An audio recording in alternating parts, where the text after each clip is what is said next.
че си споделихме такива едни малки женски тайнички. И намирам, че наистина има избелващ. Виждаш ли сега как има избелващ ефект? Просто е по-освежено, колко по-сива влезе, такава една забързана, задъхана.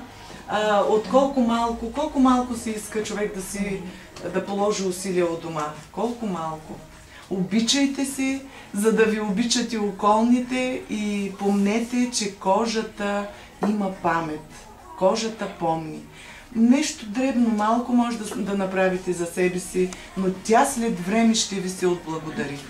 За какво казват, че примерно видите една жена и казвате, тя е гледана, поддържана жена и не може да й дадете годините. Това говорим за поддръжката. Не можете ли да дадете годините на една жена? Това е грижата, която тя полага за себе си, или по-скоро кожата е благодарна и се отблагодарява след време.